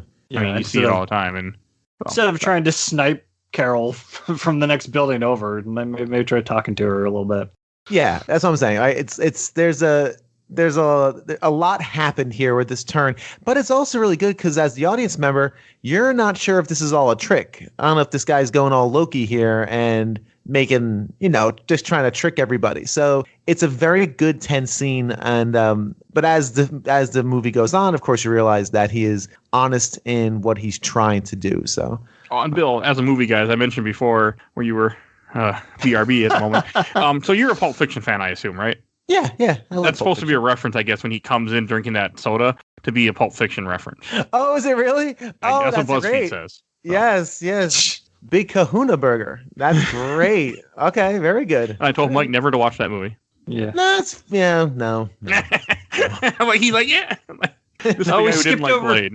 We skipped over one of my favorite parts of the movie when the neighbor comes over. Oh, yeah. Asking if they could bring the kids over to see the bird. And Carol's just giving him just the worst stink eye I've ever seen. I freaking love that. Yeah, I thought I almost went there. I'm like, it's a little much. But I just love that she's giving him the business. And he's just like, yeah, we want to come over and check out this bird. It's like, oh, okay, man. Sure. Oh, that was good. The guy's like, what did I do? And then she thinks he's the Skrull, and turns out the Skrull's right behind her. So that was fun. Good stuff. And then everything with the cat is just great. When he's so terrified of the cat, and I think Nick Fury picks up the cat and goes, "Oh, look at the kitty, he's gonna get you." And he's like, "You should not do that." Exactly. It's really funny because he knows what it is. Actually, it's really good moment there. Flirkin's great. Yep. Mm-hmm. And then I guess you have a flashback at some point when she finally remembers what happened at the plane crash. And I think this is when she realizes that it wasn't a Skrull that shot her down. It was the guy Jude Law, because I can't remember his character in this movie. So he's the one that shot her down. He was the one that approached them and shot them and everything. Jan Rog is I'm going to stick with Jude Law. Yeah. Jan. I'll go. Is it Jan or Vaughn? Jan. Jan? Okay. I'll go with Jan. Jan it is. Yeah. No, this is a pretty cool scene. I mean, so you now all the pieces are together. She now realizes, of course, that Jan did her in, and now she's more inclined to trust the Skrull leader. And she also sees how she got her powers by because she shoots the engine to keep them from getting it, which then blows it up and gives her powers, which I don't think is how she gets her powers in the comic, but I can't remember because I've never read it. So I don't know. Well, it's all Tesseract fueled, right? In this movie, yes. Yeah. Because the Tesseract what made the engine that gave the engine the power, and then she gets the powers from blowing up the engine, which it's just all that stone, which I can't remember which stone that is now. Space. We're in space. Uh-huh. Thank you. And this is when Jude, and then he takes Carol back to the Kree. He gives her the blood infusion, and they erase her memory and make her think she's a Skrull. Not a Skrull, a Kree. What the hell am I saying? Kree. Yeah, a Kree. So now we kind of know the whole story now. Everything's kind of opened up. Yeah, this is also when you have Carol's talking with the Skrull because they realized that Lawson that she was working with before had a lab somewhere that was hidden in space, and they realized that it's in space, that it's cloaked, and they need to go find it. They're looking for the Tesseract or the power source. They don't realize what the Skrull is really looking for because he doesn't tell them why he's looking for it. He just says he needs this to save his family. Right. The Kree, where his family is.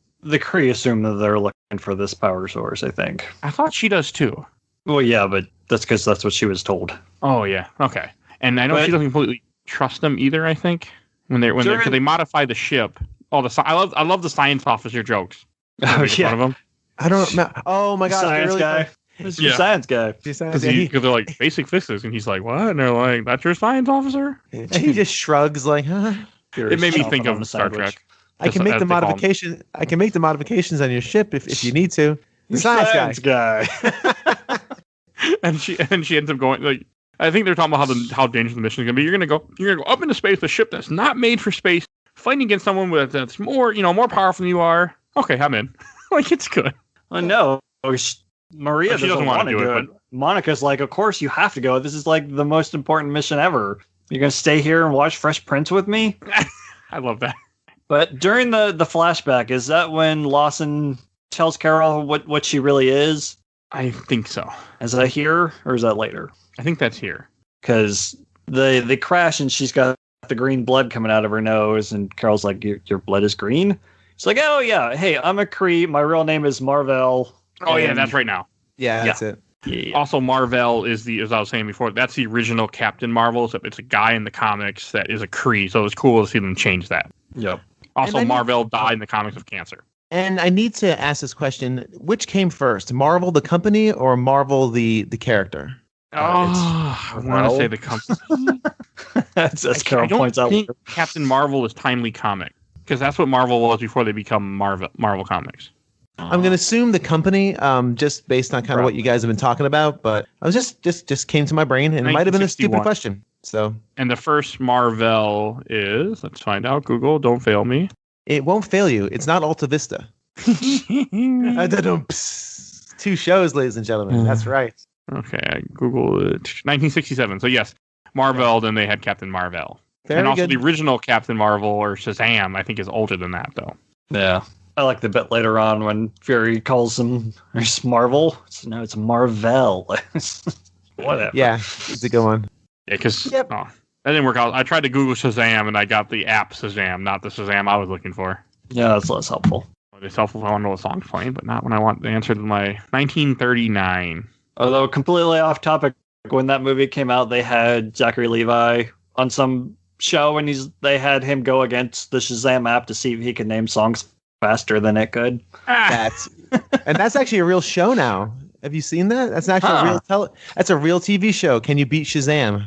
Wow. Oh, nice. So it's just name that tune for a modern age.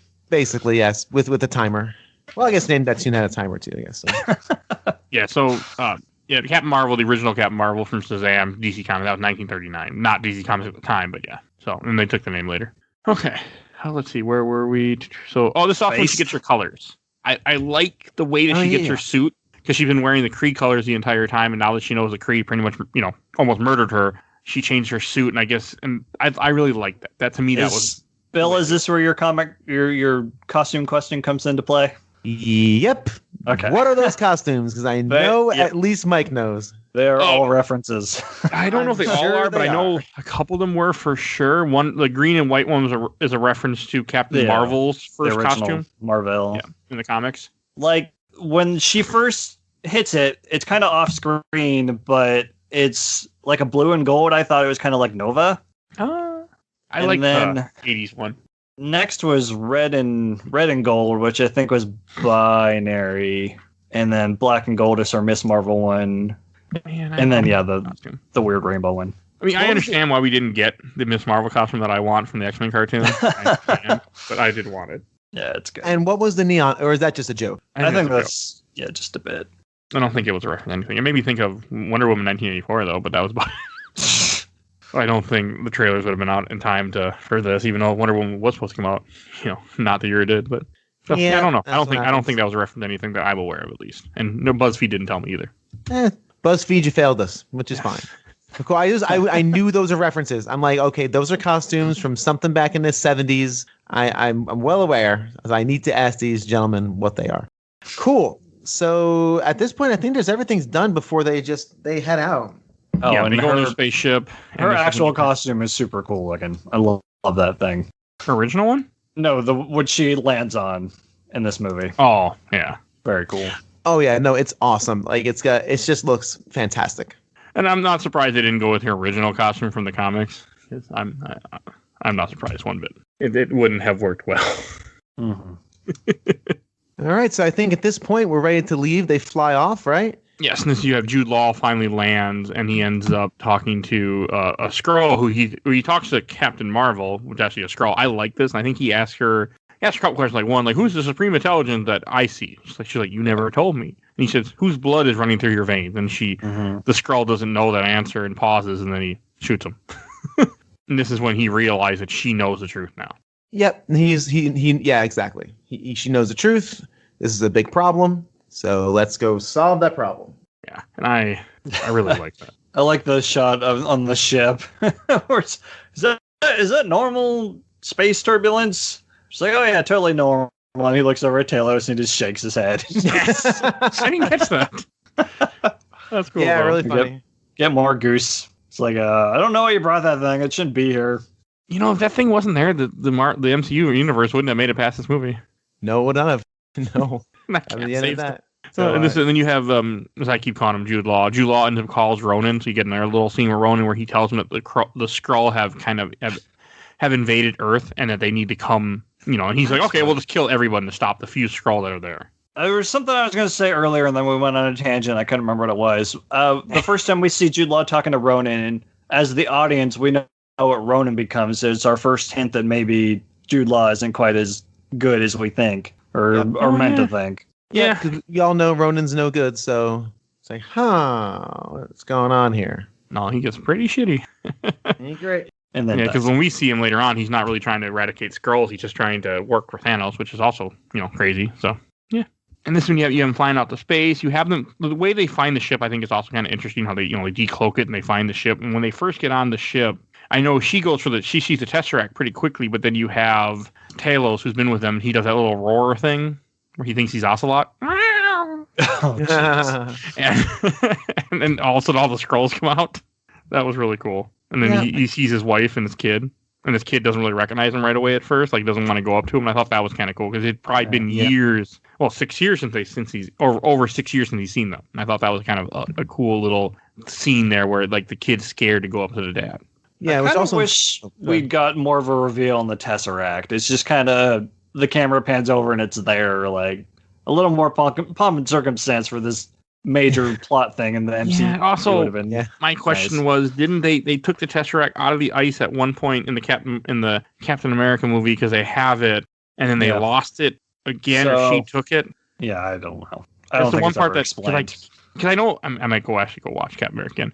I'm going to at some point, but I know in that they find it in the ice, but they didn't find Captain America. But I forget what year it was that they find it.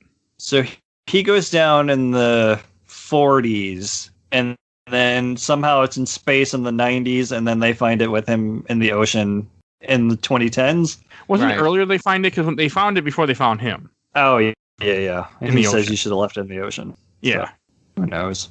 Maybe Google. A wizard did it. A wizard? Anyway. Very good. Back on the USG Ishimura. This is where... when you said they go up to it and uncloak and all that stuff, it made me think of Dead Space. But it took a second. I'm like, wait a second, it's not you. This is the best scenes start here. Oh yeah, this movie gets good. Oh, well, I mean, the movie's been it's been good, but this is good stuff. Yep. This is excellent. Everything here is really top notch. Where do you want to start with it? Because there's a lot going on here. Well, you have the squad shows up. Yeah. And then they capture everybody, and they capture Carol. And they put her in that little like thing where she's talking to Supreme Intelligence. They scan Goose. And it's like species Flurkin, threat level high, and they put a muzzle on it. And it's like this poor kid. Everyone in the audience is like, "No, poor little kitty." Put a muzzle on a kitty. They scan Fury. It's like Earthling male, threat level low. It's like, that thing's busted. That one's funny though. Oh man! And when she talks to Supreme, I think this is a good thing. Again, I want my green blob, but when you see her talking to her, and the Supreme, now that there's no hiding anymore. They know, the Supreme is not trying to hide who she is or hide the fact that what they did. And it's like, you can't break free. And you have this scene, and you have a Nirvana song playing in the background. I don't know what. I think it was a Nirvana song. It's Nirvana. I'm not a big fan of Nirvana, but it kind of fits this scene pretty well. They have one good song, Heart Shaped Box. Heart Shaped Box is great, but how can you? That's because I played it hundreds of times on Guitar Hero. Yeah, Guitar Hero. It's they play Come As You Are. Oh, which kind of thematically matches what's going on here, huh? Yeah, great. This whole scene, like they keep showing her fall, and she's like, "You're only human." She like knocks her down, and all of a sudden, they play the other part of the memory. She just keeps picking herself back up. She falls, she gets up again, and I'm just like, "This is really powerful. This is really good." Love it. And then she resists the Supreme Intelligence, and she breaks the thing that's holding her powers back, the little thing on her neck where she thinks she's from Blade 2, that's keeping her from using her powers, and she breaks that. Someone got that reference. It's just, I really got happy. Like, the movie really made me feel good when you see her just take out the Supreme Intelligence, wipe her, I mean, not really her, but wipes out the connection and breaks free of her bond. You think somebody would be like, oh shit, she's starting to glow. We should, maybe we should do something. I think what's going on? They do. They say that she's trying to fight it. So as she's sitting there like tethered to the ground. And this is when you find out she unleashes her true power. Like the whole time that she's had that thing on her, she hasn't been able to use her. And like she was only using a section of her power. And I thought that was really cool when she goes. It was like a regulator. I'm sorry, go on, Michael. My opening line, she says she's been fighting with one hand tied behind her back this whole time. So it's like, it reminds me of the World of Cardboard speech from Justice League, where she's like, she's going to find out what she can really do. It's got another theme of like confidence, right? Like she's got the confidence now. Now she kind of understands her full potential. It's just extreme. And this is kind of when she becomes this overpowered, completely overpowered force of just violence and fighting and power. And at this point, the movie becomes stakeless, right? She's now gone Super Saiyan. There's no risk. So now everything's just the fun of her beating the crap out of everything everything and everyone. We know the day is going to be saved because she's defeated the supreme intelligence. Like she's done something. I don't know if she defeats it or kills it or whatever it is, but she just knocks the connection. It's not the real supreme intelligence. Yeah, right. It just knocks out the connection and then away she goes. But it's fantastic. It's really fun kind of power fantasy where she's just kind of just taking over and taking everything on. This is the first scene when the Flurkin eats the Tesseract, when you see the tentacles come out and it eats it. Uh-huh. When they realize what they've been holding this whole time wasn't... Samuel Jackson's reactions. Great. And then you get I really enjoyed the Kree Squad versus Carol, where all her old friends team up and try to fight her. And I think you have the No Doubt song playing. Some No Doubt. I think it was No Doubt. Yeah, it's No Doubt. Girl. That was just a girl, naturally. Great. It's so good. It's the right song, too, for the scene. It fits so well. And she's not used to her full power, so she's like flying around and hitting walls and stuff. But man, does she kick some ass in this scene. I love it. There's so much. I did sob a little bit when the one guy that tries to smash her with the pinball machine. It's like, dude, that's a Space Invaders pinball machine. That just, come on, man. She shoots up through it into his face. And everything here, again, is so visceral and powerful. And again, these guys, they're now literally no threat whatsoever to Super Saiyan and Captain Marvel, which again, for me, always breaks tension because there is no tension now. It's just the fun of watching her truly unleash, someone who's been hampered, right? And someone who's had the regulator on her neck for her entire life, feel free to utilize her powers because she has the confidence to do so. And just figuring them out, like you said, Michael, this is a clumsy fight scene, but it's very effective and good because she's adept at fighting. Like, she's been taught her entire life, or not entire life, maybe the last 6 years, at a fight under Jude Law's tutelage. She also was military, so she'd been taught how to fight then too. Oh yeah, no, yeah. She's physically adept and she knows how to handle herself. But now she has these new toys that she's just learning how to use. She's got her laser jazz hands. Laser jazz hands, so funny. And then you have the Flurkin hallway, which this is a great scene. Like something when the guys are about to like capture them, and then the cat just eats everybody, and it just reminded me of Groot from Guardians of the Galaxy. Me too, 100%. Yep, it also reminded me of Blade 2 a little bit. Has Blade 2 energy, just in the face. Obviously, nothing happens quite like that, but I don't know, made me happy. And you have the Skrulls. I mean, you have a bunch of different things happening all at once that don't, I guess, matter as much. Like you have the Skrulls escaping. Because I think, Monica, and then they get into the ship with the Skrulls, they take the plane, and they get off of the ship they're on. And then they're escaping. Yes. When Carol breaks free, her energy kind of acts like an EMP where it shuts down all the restraints and stuff, and they kind of overpower the Kree. It does the whole EMP thing. Yeah. Yep. Exactly.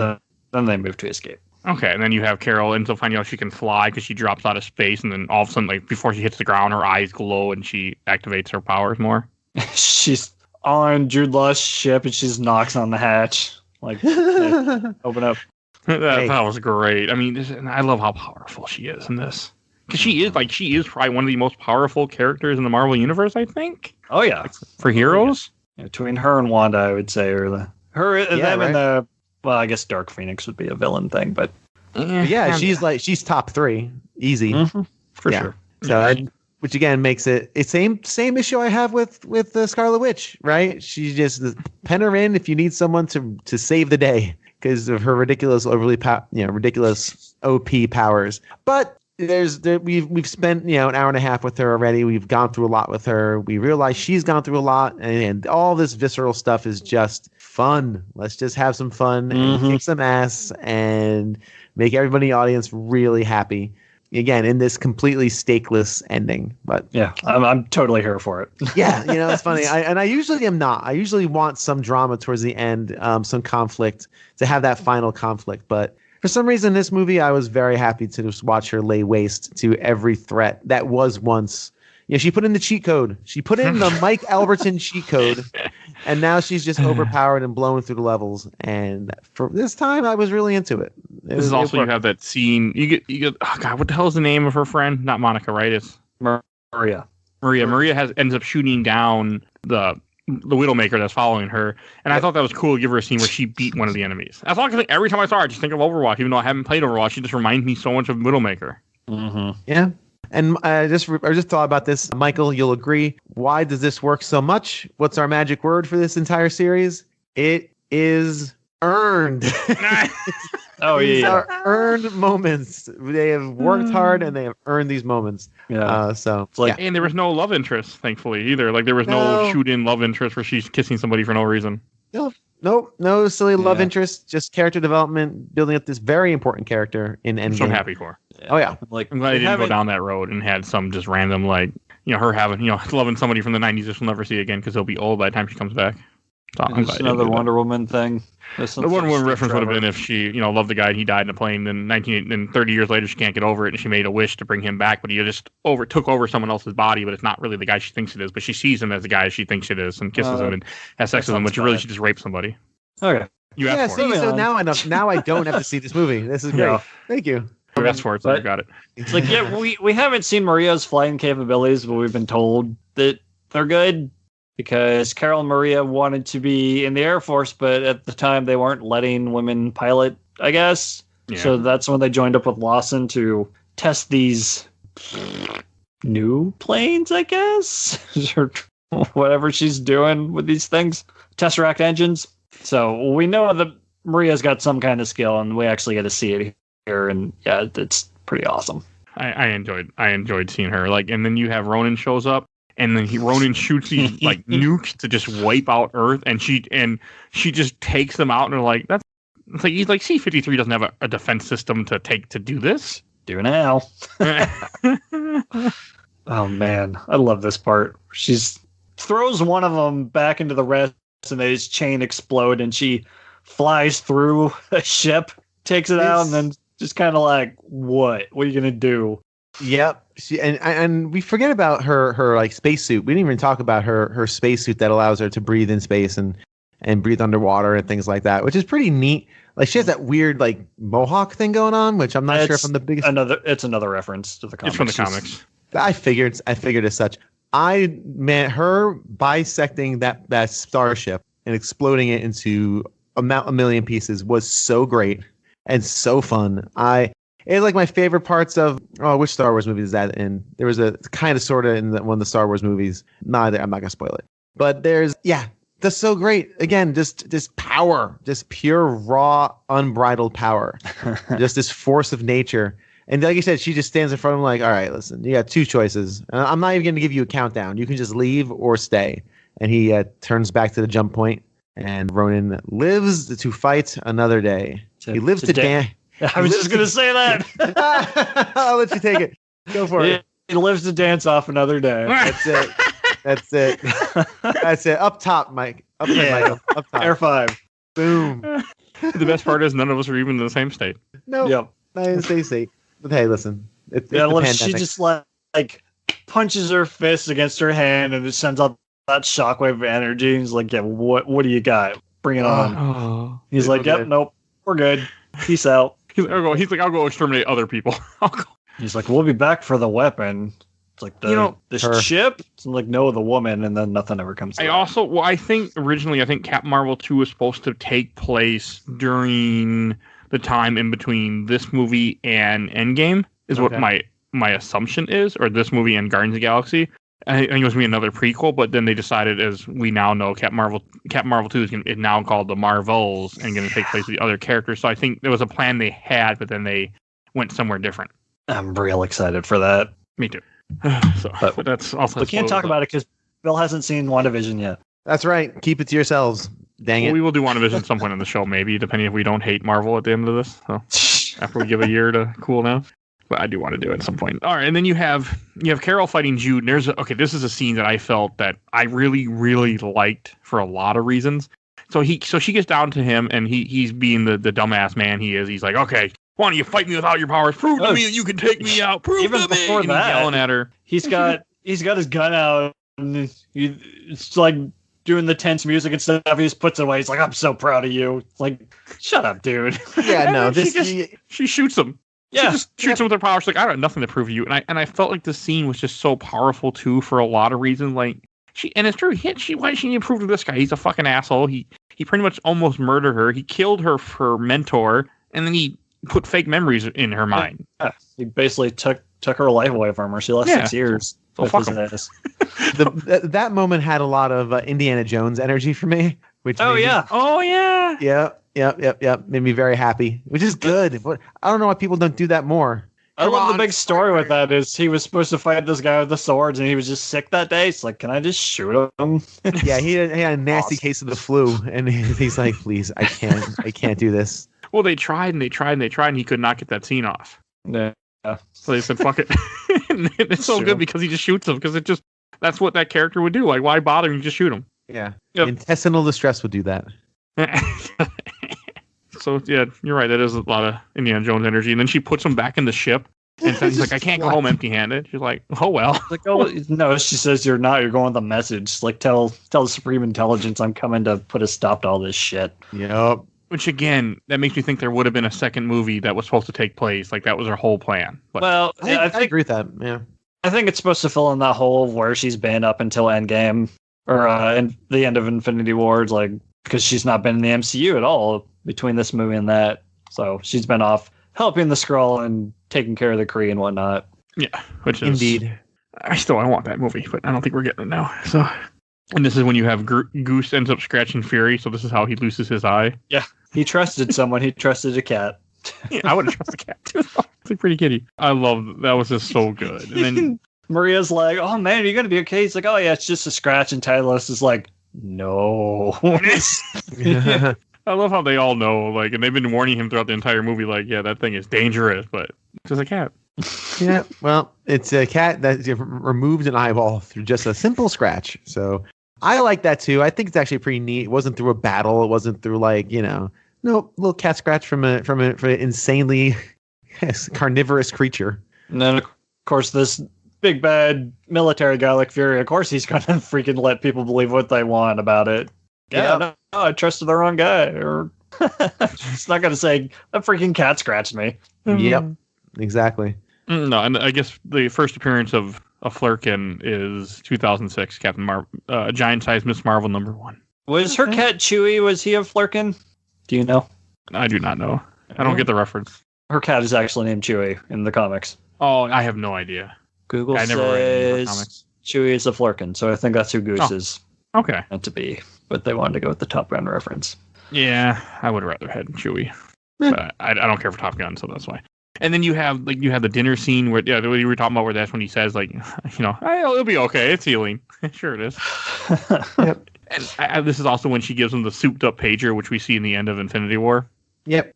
So we get the part with Monica where she's like, oh, I want to go with you, and she's like, well, maybe you can build a ship, and Fury's like, you can't build a ship. It's like he doesn't know. Or no, he says when you glow like your Auntie Carol. That's right. Foreshadowing. Because she's going to be Photon at some point. Yep. That's all I'm going to say. So at some point, and as we now know the name of the next Captain Marvel movie, well, we know where that's coming. We know where that's going to go now. Love it. Yeah, we're looking forward to that. Absolutely. Yeah. And this is and then Carol gets her jacket back, and this is when Carol has decided to help the Skrulls and fly off with them to go help them get somewhere safe. There you go. Yep. It's so good. It's a good, and plus again, it gets her out of the time frame like we were saying before. She has to be somewhere because she doesn't show up till Endgame. Yeah. So I liked it. And then this is when you have, and I really enjoyed this, where Fury's sitting at a table and Coulson brings in the little eye thing, and he has the protector, takes the protector's initiative, And he's like, "Oh, so I heard that the Kree tortured you and burned out your eye." Yeah, I will neither confirm nor deny that story. It looks really, really funny, really good. And then he rewrites it to, you don't see it, but he sees it with the plane said Avenger, and then you see him and he starts typing. He's putting Avenger Initiative. Because her call sign was Avenger when she was flying, and Monica's was Maria's was Photon. Yep. And then you get the credits, and then you finally get the title screen after the first set of credits. That's right. Yeah, we haven't got our title screen yet. Good call. It's funny how that's one of the things of the series for us. Yeah. Wait, where's that title screen? I need to know what movie I'm watching. I was looking for it. I'm like, did I miss it? Was I not paying attention? But nope. Yeah. She wasn't Captain Marvel yet. Yeah. This is a good point. Hey, you know what? That's actually thematically a very good point. That might be a thing. Made this movie even cooler just now somehow. It would have been weird if they'd just give her a Veers title screen at the beginning. Oh, we didn't explain that. When after Jude Law's character found her in the crash, they found part of her dog tags where Danvers was cut off, and it was just VERS. Oh, so I didn't put that together. Oh yeah. They show it later on too that she has the other half. I saw that, but I didn't put it together either. So that's why they call her Veers. Okay, interesting. Cool. And then you have the first after credit scene is the Avengers after Infinity War looking at the pager that Nick Fury had, and they're trying to power it with something, and all of a sudden it goes off, and you see Black Widow, Hulk, or Bruce Banner, and they're like, "What are we gonna do?" And all of a sudden she just shows up. Yes. Yeah. Where's Fury? Where's Nick? My only issue with the scene is directly from Endgame, and I don't like credit scenes that are just from the other movie. I want something different. Right. It is from the Endgame. Yeah. We've talked about this before on other shows, but we do. I agree with you. I like when the end credit scene is something brand new and teasy. But again, like we've said in I think it was in Ragnarok, and I'm sure since we're at the point where there's not much to tease anymore. The next movie is Endgame. Sticking in a scene from Endgame is fine. I do remember looking at that as they're panning across, Captain America, looking at the screen, how the number of confirmed missings is just in the 3 billion, and it's just tallying up. Whew. Scarlett Johansson, of course, I'm sure you were happy, Mr. I don't like her blonde hair as much, though. This would have to be Infinity War, not Endgame. Yeah, this is before the time skip because you're right. This is Infinity War. Yes. Because she still has the blonde hair, which I like it when she goes back. I like her red hair in Endgame. It's a weird choice. I wonder why they went blonde. I think we talked about it in the episode. We did. She's on the run. Remember, because of what happened. Yep. In Civil War. Gotcha. That's right. So, and then you have more credits. Yep. And then you have the little, no point credit scene where the cat pukes up the Tesseract on Nick Fury's desk. Yep. And you know what? Before we talk about that real quick, I did not realize on Disney Plus they have the little skip credits buttons. Sometimes. Okay, so I saw that. And I've seen it, and I thought that meant skip all the credits. And I'm like, well, no, I want to see the end credits. Why would I skip the credits? It skips just to the scene. Oh, it skips to the end credit scene. No, that's what I did. I didn't sit there and watch all the credits. I tried it. I'm like, well, I can just look it up if that's not the case. And boom, there it is. Actually, my wife was like, why don't you hit the skip credits button? I'm like, I don't want to skip the credits. I want to see the end credit scene. She's like, no, I think it just skips the word credits. I'm like, boop. Yay. So now I learned something about Disney Plus that I didn't know before. I don't think it's every movie, every Marvel movie, because I feel like some of them have it, some of them don't. But gotcha. It is very, very handy. Good. Definitely makes it easier to not have to watch all the credits. It wasn't what we've been doing all this. It wasn't there all the time. I can guarantee you that. Cool. So maybe just the later movies or so they added it, or maybe they went back and added it. I don't know, but it definitely wasn't there early on. Yeah, because I remember suffering. Indeed.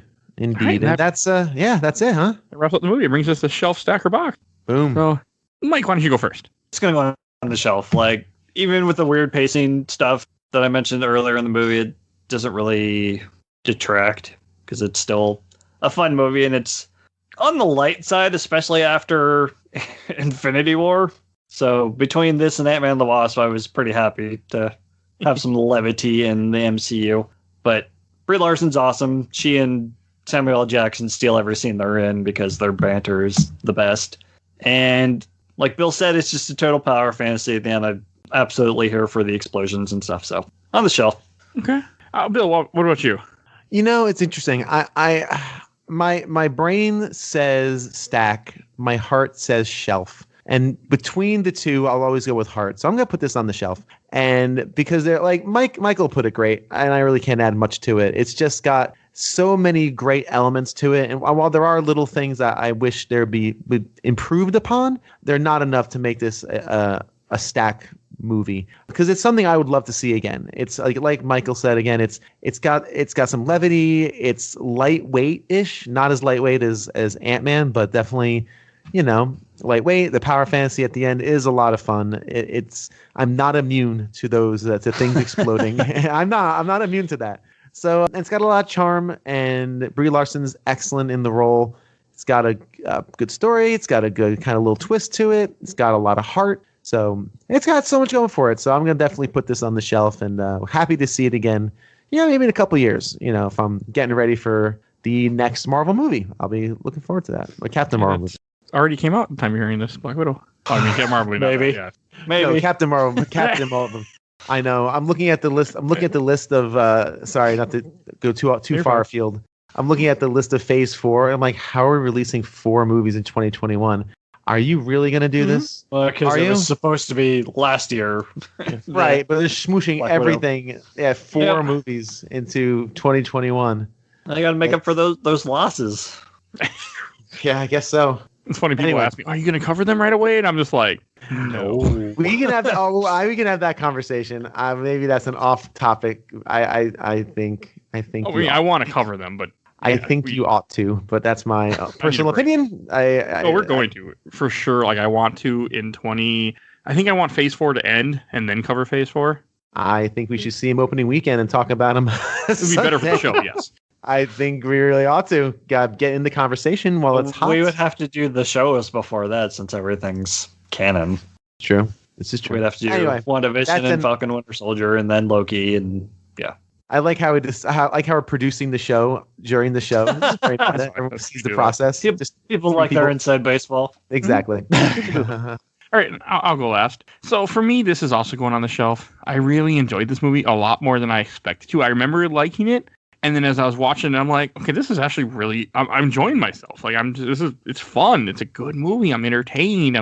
I'm having a blast. I'm laughing at their jokes. I'm not upset with their jokes. There was nothing that really hit me in the way that I'm like, okay, this is stupid. Like I didn't have that phase. And I just enjoyed myself. And the music was good. I didn't have any dumb songs. I didn't get to sing. But unfortunately, I did not get to sing the Pina Colada song, so that was sad. Uh-huh. Every time I hear that song now at work, every time I think of Bill, immediately just think of Bill.